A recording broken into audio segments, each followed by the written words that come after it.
Saudara FPI mengklaim pemimpinnya Rizik Syihab sudah menjalani tes usap mandiri dan hasilnya negatif COVID-19. Sejauh mana perkembangan proses pelacakannya dan bagaimana Satgas COVID-19 pemerintah Provinsi DKI Jakarta melakukan tes usap pasca kerumunan di Petamburan. Bagaimana kondisi kesehatan pemimpin Rizik Syihab saat ini? Untuk membahas lebih lengkap sudah ada juru bicara Satgas COVID-19 Majelis Ulama Indonesia MUI, Majelis Ulama Indonesia, Khalil Nafis, dan juga kami tadi sempat terhubung dengan Bung Aziz Yanuar, adalah penasihat hukum dari FPI, namun kemudian terputus kembali. Nanti kami akan coba untuk menghubunginya kembali ke Bung Aziz Yanuar dari FPI. Saya ingin ke Kiai Khalil Nafis. Assalamualaikum, Pak Khalil.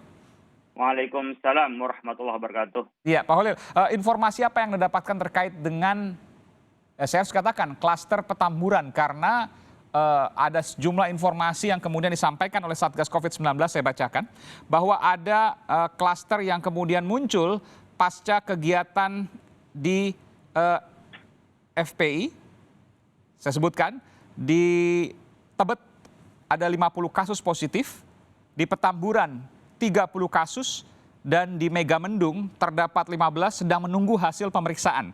Ini disebutkan oleh Ditjen Pencegahan dan Pengendalian Penyakit Kementerian Kesehatan Dr. Muhammad Budi Hidayat yang disampaikan dalam konferensi pers di BNPB pada hari Minggu 2 hari lalu.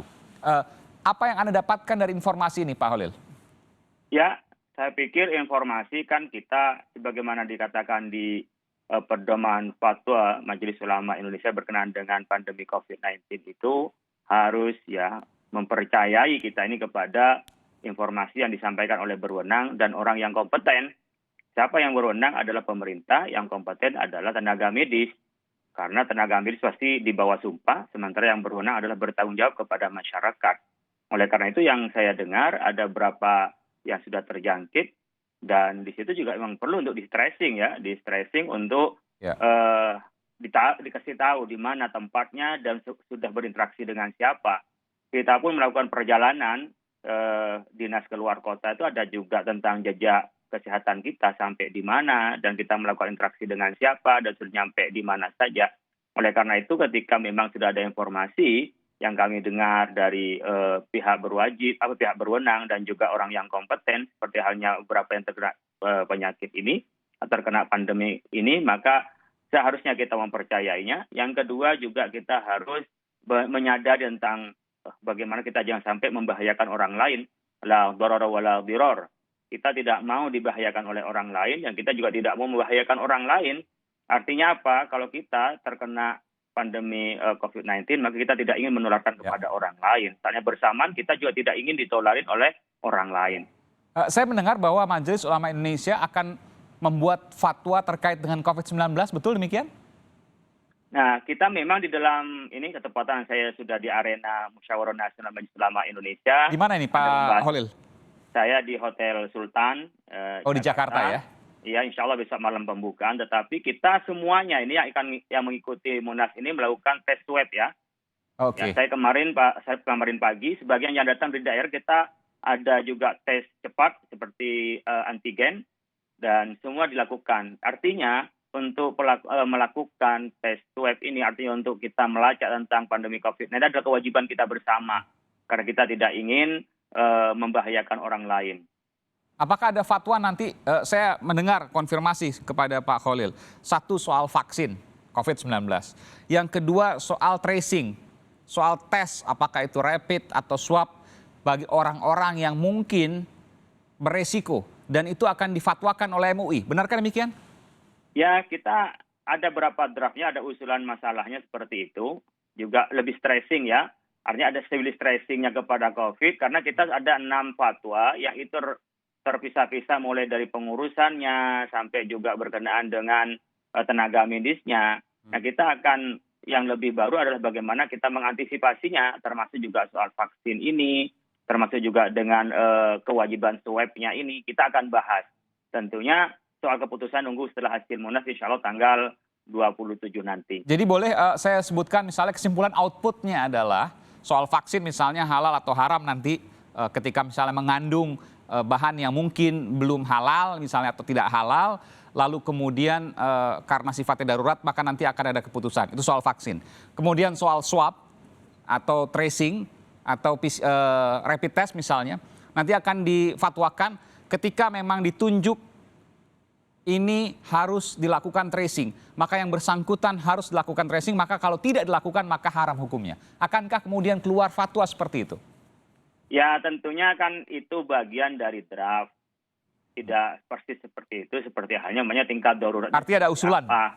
Ya pembahasan, artinya nanti berbagai kemungkinan keputusan berdasarkan dengan fenomena informasi dari orang yang berwenang dan dari orang yang kompeten. Tentu nanti hasilnya bagaimana yang jelas adalah untuk kepentingan bangsa ini, bagaimana untuk mencegah darurat dan juga ikut mengatasi terhadap pandemi COVID-19. Sebagaimana dari awal MUI itu punya konsen untuk ikut terlibat menyelesaikan masalah COVID dan juga dampaknya. Sehingga dari awal-awal kami sudah membentuk Satgas COVID-19 Majelis Ulama Indonesia. Pak Khalil, tentu ini kan kita bicara soal kegiatan keagamaan. Saya sebutkan di FPI misalnya ada beberapa tadi Megamendung, Tebet, lalu kemudian Petamburan. Tidakkah kemudian MUI misalnya mengadakan pendekatan yang lebih intens kepada pihak Rizik Syihab untuk kemudian melakukan tes yang dikatakan sudah dilakukan tapi internal, artinya hasilnya juga tidak terbuka, tidak disampaikan kepada gugus tugas misalnya, atau kemudian disampaikan secara terbuka hasilnya. Tentu ini kan menjadi perhatian. Kalau nanti misalnya akan ada klaster yang baru dari situ. Bagaimana kemudian MUI melakukan pendekatan misalnya? Karena ini terkait dengan kelompok keagamaan, ada kegiatan keagamaan. Mungkinkah itu dilakukan oleh MUI? Ya kami sangat dekat dengan teman-teman dan sahabat-sahabat Kiai Asatidz di FPI. Dan kami berharap bahwa teman-teman di sana juga bisa mematuhi fatwa-fatwa MUI yang sudah dikeluarkan. Di antaranya adalah kewajiban kita untuk menjaganya, termasuk physical distancing, termasuk juga kita melakukan tes swab. Ya, itu seperti itu kita inginkan gitu loh. Tetapi untuk melakukan pendekatan yang sifatnya medis itu bukan kewenangan MUI. Oleh karena itu MUI memberikan gambaran tentang bagaimana aspek keagamaan untuk memberikan tuntunan kepada masyarakat. Jadi bagaimana sikap MUI atau bagaimana pendapat MUI melalui Pak Khalil Nafis ini yang dinyatakan bahwa Habib Rizik sudah melakukan tes PCR atau swab internal oleh Mercy misalnya yang kemarin yang disampaikan, tapi kemudian hasil tidak tahu, tidak disebutkan, atau mungkin MUI sudah mendapatkan misalnya. Kalau tidak, apa yang kemudian harus dilakukan? Apa yang diimbau oleh MUI kepada FPI? Ya kita semua warga negara sama di depan hukum, artinya termasuk juga di depan hukum Islam. Bahwa kita semua harus mentaati kepada ulil amri, taat kepada pemerintah, ya, dan juga harus kita mengikuti pemerintah. Oleh karena itu ketika kewenangannya pemerintah untuk melakukan tes, saya pikir mentaati itu karena demi kemanusiaan, demi juga kebaikan kita bersama. Dan kalau toh memang sudah tes, saya pikir terbuka saja. Saya juga dibuka tes web saya, umpamanya juga teman-teman atau para kiai di MUI juga begitu. Ini mau Anda kepada Habib Rizik? Kepada siapapun di Indonesia. Apakah Anda mengatakan pada Habib Rizik bahwa dibuka saja hasilnya kalau memang sudah swab, kalau belum dilakukan segera, akankah Anda mengatakan itu Pak Khalil Nafis? Ya, saya pikir kepada siapapun, termasuk kepada Habib Rizik, termasuk juga kepada para ulama, yang sekiranya itu ada dugaan kuat akan terkena pandemi COVID-19, hendaklah mengikuti untuk tes swab. Dan ketika sudah tes swab itu hendaklah juga disampaikan kepada publik dan harus mengikuti. Artinya kalau memang harus diisolasi, ya diisolasi. Kalau memang itu adalah negatif, ya negatif. Karena kita bukan hal yang aib hal itu. Tapi menjadi kewajiban kita untuk kita semua ikut ya, menyelesaikan dan ikut juga menolak terhadap pandemi COVID-19 ini menyebar kepada orang lain. Atiullah wa atiur rasul wa ulil amri minkum. Itu yang kemudian disampaikan. Itu udah hafal dalilnya itu. Mudah-mudahan kemudian ada kerjasama juga pendekatan dari MUI karena tentu ini membutuhkan keterbukaan dan pelaporan juga dari pihak Habib Rizik untuk kemudian menunjukkan apakah sudah dilakukan tes atau tidak, itu menjadi kemudian pertanyaan. Ini tentu untuk melindungi jiwa yang kemudian menjadi tujuan syariat. Bukan begitu Pak Khalil Nafis ya? Ya, ini ada kepada siapapun untuk melindungi jiwa adalah menjadi kewajiban. dan pandemi ini adalah masalah kita bersama dan bukan aib. Kita harus membuka di depan kita semua siapa yang terkena, siapa yang namanya OTG, dan ini harus kita selesaikan bersama dan itu bukan aib. Dan ini merupakan bentuk ketaatan terhadap pemerintah karena dalam kondisi darurat. Kritik adalah hal yang berbeda, tetap boleh dilakukan. Tentunya iya. Jadi bedakan antara mana yang penyakit, mana yang kritik, Baik.